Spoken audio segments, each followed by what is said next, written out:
గ్రాముల బంగారాన్ని వీరువలో దాచిపెట్టాం.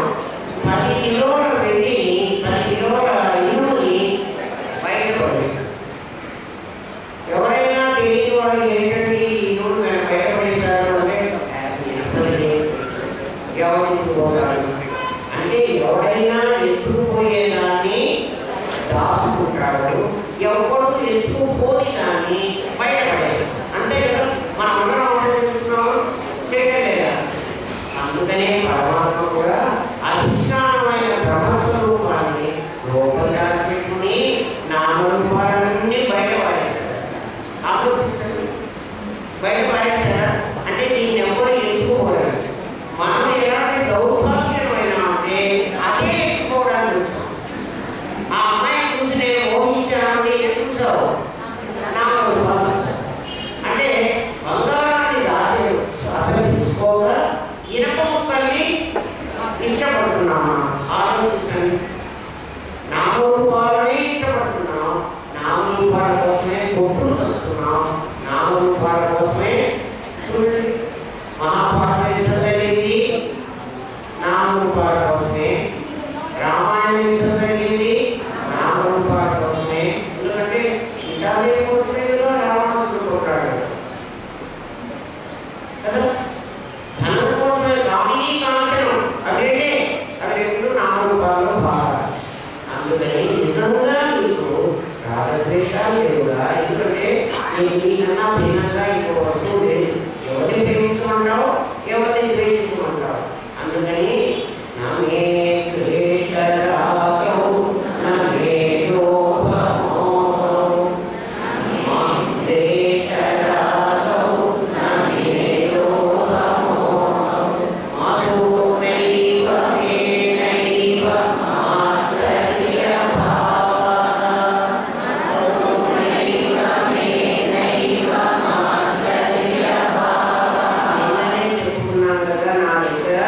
మనస్సు, బుద్ధి, చిత్తం, అహంకారం 4 ఉన్నాయి. ముగ్గురికి పని ఉంది, 4వ వాడికి ఏం పని. వాడు సోమే ఆ engineering man brains టెలిస్ work shop ఉన్నాడు కదా, వాడు అందరూ చేసే పని నాదే అంటాడు. ఎవడన్నా ఏమన్నా చేయని నేను చేశాను. నిజంగా అందరూ నవ్వేది పడు, రుచి చూసింది నాడుగా. మింగితే గొంతు ద్వారా ఆ జీర్ణ అన్నవాహికల ద్వారా లోపలికి మింగాం. పొట్ట కాచేసుకుంది, అదంతా అది గ్రైండ్ చేసుకుంది కష్టపడి.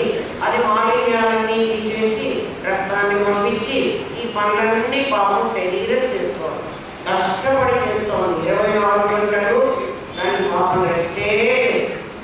ఎందుకంటే పొద్దున పడినాం అది ఇంట్లో అరిగించే లోపలే మళ్ళీ కొట్టేస్తాం, అది అరిగే లోపల మళ్ళీ కొట్టేస్తాం. ఈ లోపల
పిజ్జాలు కట్లెట్లు మీ వాడు ఎవరు అయ్యో మీ ఆయన ఒక్కసారి పిజ్జా తీసుకెళ్ళాలి కదా తీసి అయితే వాడు వేస్ట్ నేను వాడు చూసుకొని పేపర్ పెట్టేసే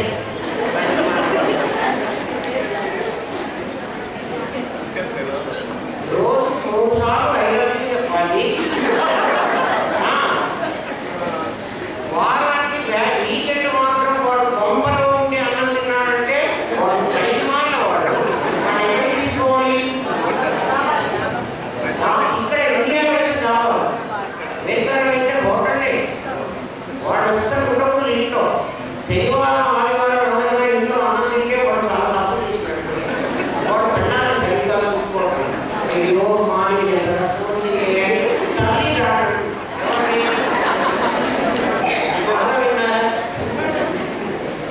పాశ్చాత్య నాగరికత అది మనం ఎత్తినబడి మనకు కూడా అదే అలవాటు.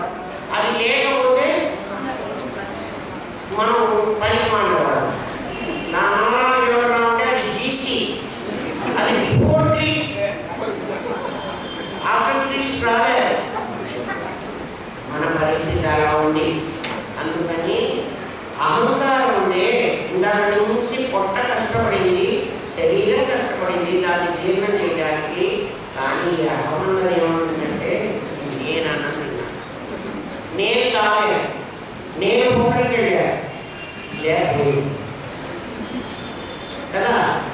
కాబట్టి అహంకారానికి ఏమవుతుంది అంటే దానికి మనము మాత్సర్యం ఎప్పుడు ఇంకోటిలో కంపేర్ చేసుకుని వాడి కంటే మీరు ఆలోచించండి. మీ మనసులో ఇది ఉందో లేదో, ఎప్పుడు వాడి కంటే నేను గొప్పవాడి కావాలి అంటే వాడి ఈ 2 రకాలు ఉన్నాయి. ఒకటి ఏంటంటే వాడి కంటే నువ్వు ఎక్కువ సంపాదించుకోవడం ఒకటి, లేకపోతే వాడికి లేకుండా చేయడం. 2 పనులు ఉన్నాయి. అట్లయినా నువ్వు గొప్పవాడివే, ఇట్లయినా నువ్వు గొప్పవాడు. అందుకని ఆ మత మాత్సర్యాలన్నీ ఎవరికి ఉన్నాయంటే అనానికి ఉన్నాయి. దానికి ఇంకా ఏ పని లేదు. ఈ పని మాత్రం బాగా చేసుకుంటుంది. అందరూ చేసిన పని నాదే. కాబట్టి అధ్యాస ఎవరికి బాగా ఎక్కువ ఉంది? అహానికి. అహం బాగా అభ్యసిస్తూ ఉంటుంది. ఎప్పుడు కూడా అందరికీ చేసిన పనులు నేనే చేశాను. ఒక్కొక్కడు ఆఫీస్లో ఉంటాడు చూడండి, ఎప్పుడు ఆఫీస్లో పనిచేయండి, అందరి పనులు నేను ఒక్కడే చేస్తున్నాను. నిజంగా ఒక్కడే అంత పని చేశాను. కానీ అంటాడు ఎప్పుడు పని చేయటం లేదు, నేను మాత్రం చేసుకున్నాను అని అనుకోవడం వాడికి ఇష్టం. వాడు అహం అట్లా పని చేస్తోంది, సరే నేను ఆయన అంటాడు. మనోనైవ మేనైవ మాత్సర్య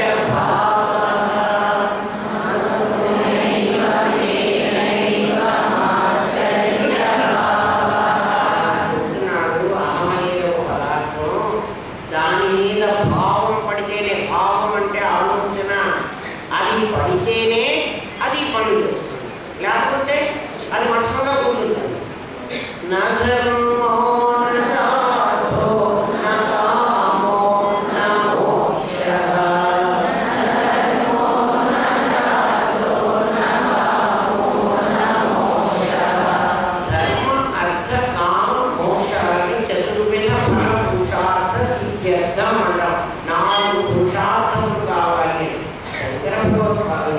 మోక్షం కూడా వద్దు అంటున్నారు.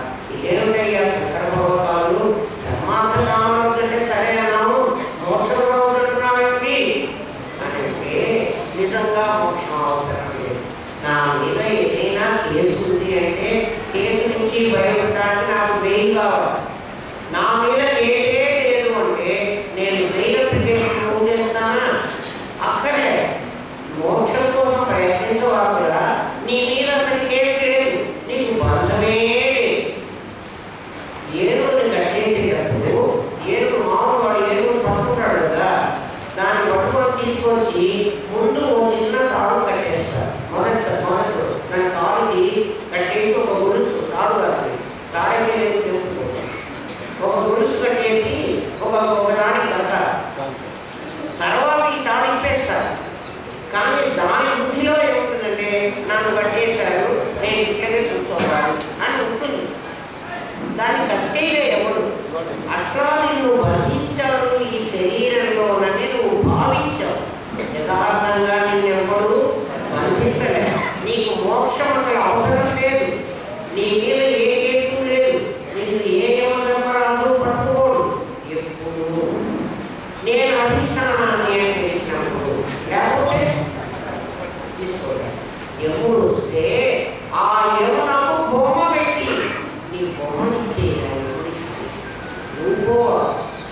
బొమ్మని చేయంటే నీ ప్రతిబింబాన్ని చేయి. నా ప్రతిబింబం నిజమా? నా ప్రతిబింబం ఏంటి? అర్థంలో ఉంటే నా బొమ్మ అది తీసుకోమని ఏమంటారు? లేదా నేను నడుస్తున్నా, నా నీడ నా పక్కన వస్తుంది, దాన్ని ఆవాస అంటారు. దాన్ని చెయ్యి ఏమన్నా మర్చుకున్నా వాడు తీసుకోవాలంటే నాకు ఆకారం లేకుండా పోవాలి. నా ఆకారం ఉంటే కదా నా బొమ్మ ఉంటుంది. నాకు ఆకారం లేకుండా పోవాలి. నాకు ఆకారం ఎప్పుడు ఉంటుంది?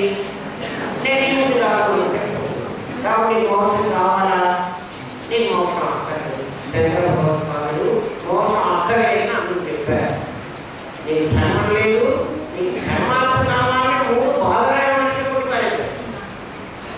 ఆయన మోక్షం ఒక్కటి కావాలన్నాడు. నువ్వు మోక్షంలో వదులుకోమన్నది శంకర భగవత్పాదులు అంటే దానికి బ్రహ్మసూత్రాన్ని భాష్యం రాసి మోక్షం వదులుకున్నాడు.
ఎప్పుడు నేను జీవుడు అనుకున్నప్పుడా, నేనేమో అనుకున్నప్పుడా, నేను బ్రాహ్మణుణ్ణి అనుకున్నప్పుడా, నీకు జాతి లేదు, నీకు దేహం లేదు, నీకు ఈ ఇంద్రియాలన్నీ లేవు, నీకు భావాలు లేవు, నీకు రాగద్వేషాలు లేవు, ఇవన్నీ లేవు అనుకుంటే నీకు మృత్యువు కూడా లేదు.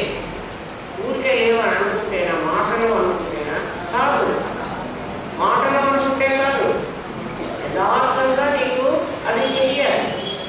గీతా అది తెలియనప్పుడు గీతానైవ మేనైవ మాతాన జన్మ గీతానైవ మేనైవ మాతాన జన్మ. అంతకుముందు జైమిని మహర్షి ఏమన్నాడంటే మాతృ దేవోభవ, పితృ దేవోభవ, ఆచార్య దేవోభవ, అతిథి దేవోభవ అన్నాడు కదా. మొట్టమొదటి సూత్రమే అది. మాతృదేవోభవ, తల్లిని గౌరవించు, తండ్రిని గౌరవించు. నాకు అసలు తల్లి లేదు, నాకు తండ్రి లేదు. పితా దైవమే లేదు, మా అమ్మ లేదు, మా ఆయన లేడు. మరి వాడితే ఎవరు? అమ్మ నాన్న అన్నది నేను వాడి మీద వేశాను. వాడు నా మీద నా కూతురు అని వేసుకున్నారు. వాళ్ళు భావం చేసుకున్నారు కానీ యథార్థంగా నాకు అమ్మ లేదు, నాకు నాన్న లేదు, అసలు నేను పుట్టనే లేదు. ఎవరు పుట్టాడ? వాడు నన్ను చూసినప్పుడు నేను పుట్టానన్నారు. అదే కదా మొదటి సూత్రం మనం చెప్తుంది. అసలు మనం పుట్టనే లేదు.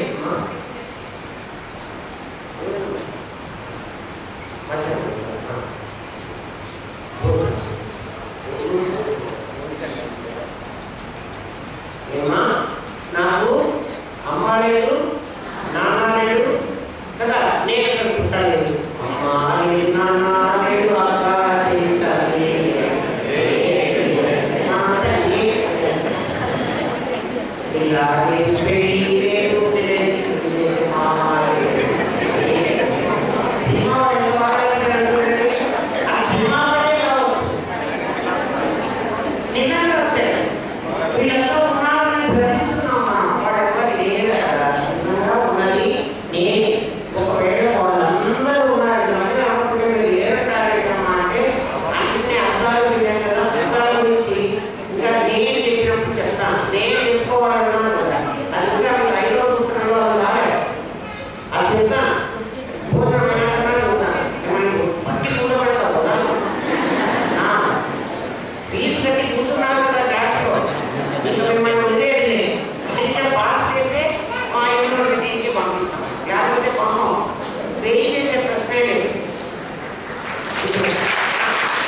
35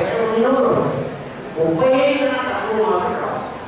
పాస్ మార్కులు తక్కువ వచ్చే ప్రశ్న లేదు. కొంచెం కోపడతాం, కొంచెం తిడతాం కదా, అప్పుడు కూర్చోబెడతాం, సీట్లు ఉండవు కదా, ఏం చేస్తాం, కష్టాలు పెడతాం, అయినా కూడా పాస్ చేసే కదా. అందుకని అమ్మ లేదు, నాన్న లేడు, ఎవరు నాకు నేను పుట్టనే లేదు. పుట్టలేదు కాబట్టి నేను చావు. ఎందుకని తల్లిదండ్రులలో కూడా నేను ఉన్నా, ఉండి పెరిగాను కదా. పెరిగిన నేను బయటికి రాను, కానీ మీరు నేను పుట్టాను అంటున్నారు. అంతకు ముందు పుట్టాను, ఉన్నవాడు పుట్టాడా, లేనివాడు పుట్టాడా? ఉన్నవాడికి పుట్టడం ఏమిటి? నేను ఒక గురుసు వేసుకున్నాను, ఒక నెక్లెస్ వేసుకున్నాను, అమ్మాయి కొత్తగా చేయించారా? లేదమ్మా ఎప్పటి నుంచి ఉండలేదు అన్నాను అనుకో, ఇది చేయించారా ప్రశ్న లేదు. అది ఎప్పటి నుంచో నా దగ్గర ఉన్నది, అది నువ్వు చూడలేదు, ఇవాళ నువ్వు చూశారు. అట్లా తల్లిదండ్రుల్లోంచి వచ్చిన నన్ను మీరందరూ ఇప్పుడు చూశారు, చూసి నేను పుట్టాను అంటున్నారు. నేను అసలు పుట్టనే అర్థమైందా? నీ పుట్టు పూర్వోత్తరం నాకు తెలుసు అంటారు కదా, నీ పుట్టు నీ పూర్వోత్తరం అని పూర్వోత్తరంలో తెలుసు. ఉత్తరం అంటే తర్వాత, నువ్వు పుట్టక ముందు నాకు తెలుసు, తర్వాత నువ్వు పుట్టనే లేదండి, నువ్వు చచ్చేది కూడా లేదు. మరి ఏంటంటే చచ్చిపోయినాడు తల్లినాడు పెడుతున్నారు, పుట్టాడని బర్త్డే హ్యాపీ బర్త్డే ప్రతి వాడికి వచ్చి హ్యాపీ బర్త్డే కదా. నిజంగా హ్యాపీ బర్త్డే కదా. అసలు పుట్టలేదు కాదు, పుట్టినవాడికి నీకు పండుగకి పుట్టినవాడు చావు జాగ్రత్తలో గురించి అన్నాడు, కానీ పుట్టినవాడు వస్తాడు అన్నాడు. పుట్టిన దేవుడి అంటే 4 రూపాయలు, చచ్చింది కూడా 4 రూపాయలే. ఇది పుట్టలేదు, ఇది చావాలి. అర్థమైందా? కాబట్టి పుట్టడం చావడం అనేది లేదు. ఏమున్నది? ఉండడమే. కాబట్టి ఎవరు చావలేదు. చచ్చిపోయిన సందర్భంలో చేయాలి. ఆత్మ శాంతి అనేది అసలు ఆత్మ ఎప్పుడు శాంతి కలుగుతుంది, దానికి అశాంతి లేదు. ఎవరన్నా సంస్మరణ సభలో ఉంటాడంటే ఏమంటారు? ఆత్మ శాంతి చేకూరాలి అంటే ఆత్మ అశాంతిలో వచ్చిందాక అస్సలు కావాలి. ఎవరు ఎక్కడికి పోలేదు, ఎవరికి చావు లేదు. మరి ఉంటే కదా ఈ పరివారంలో నమ్మకంగా అంటున్నారు. నేను పుట్టలేదంటే ఈ పరివారంతో కూడా సంబంధం లేదు. నాకు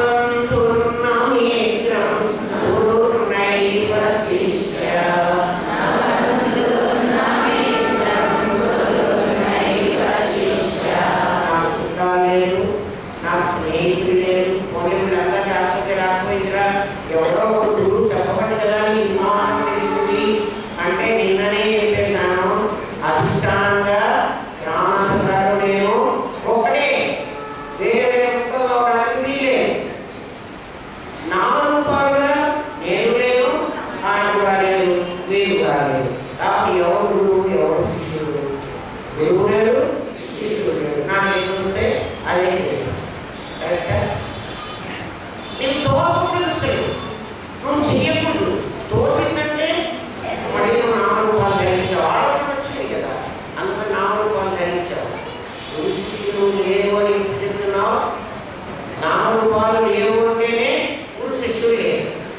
అధిష్టానమే ఉంది అంటే బంగారమే ఉంది. గాజుల పేరుగా ఉన్నా, కంటిగా ఉన్నా, గాజులుగా ఉన్నా, ఉప్పు పడకగా ఉన్నా బంగారమే.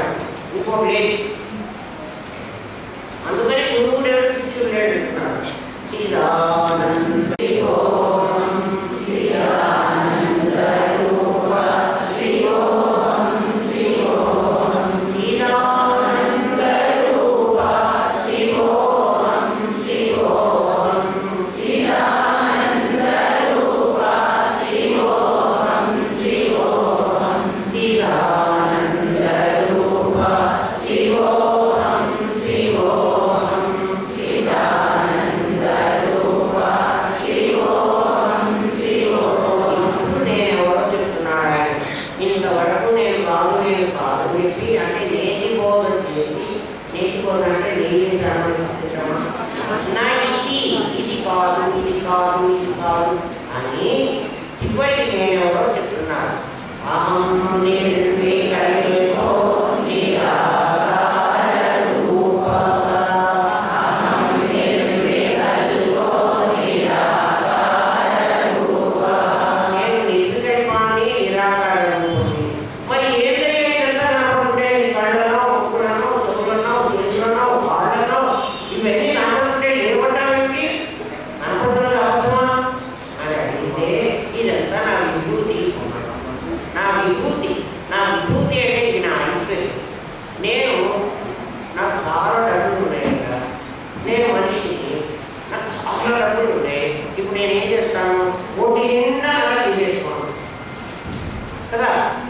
వజ్రాల నగలు నకసిక పర్యటన ఎక్కడెక్కడ పెట్టుకోవడానికి లేదో అవి నేను నిండా వేసుకొని వచ్చాను. మీరందరూ ఏమంటారు? చాలా ధనవంతురాలుగా, అందుకే ఆమె నిండా నగలు పెట్టుకొని నా ధనాన్ని నేను ధనవంతురాలని మీరు దేని బట్టి చెక్ చేశారు. నా విభూతి, నా ఐశ్వర్యం కదా, అట్లా పరమాత్మ సర్వత్రా వ్యాపించి ఉన్నాడు అనడానికి నేను వ్యాపించున్నానేమి మీకు తెలియదు. అందుకని నా ముక్కులు, కళ్ళు, చెవులు ఇవన్నీ నేను పెట్టుకున్నాను. ఎట్లా పెట్టుకున్నానంటే కుక్కలో కుక్క మాంసం తినేవాడు కూడా పెట్టుకున్నాను. నాకేం అభ్యంతరం లేదు. అట్లా నేను అంతగా వ్యాపించి ఇవన్నీ నా ఇంద్రియాలు నా మీ కనబడుతున్నవన్నీ ఇంకా నుంచి చెప్పారే, రాగద్వేషాలు, లోపమోహాలు అన్నీ కూడా నా విభూతి. విభూత్వాచ సర్వత్ర సర్వేంద్రియాణాం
ఆత్మబంధువులందరికీ నమస్కారం. ఈరోజు బ్రహ్మర్షి ఎల్లంరాజు శ్రీనివాసరావు గారి సంస్మరణ దినోత్సవం సందర్భంగా అది ఉత్సవమే. ఎందుకంటే వారు దేహం చాలించారని మీరు అంటున్నారు, ఆయన ఎక్కడికి పోలేదని నేను అంటున్నాను. నామరూపాలు అధిష్టానంగా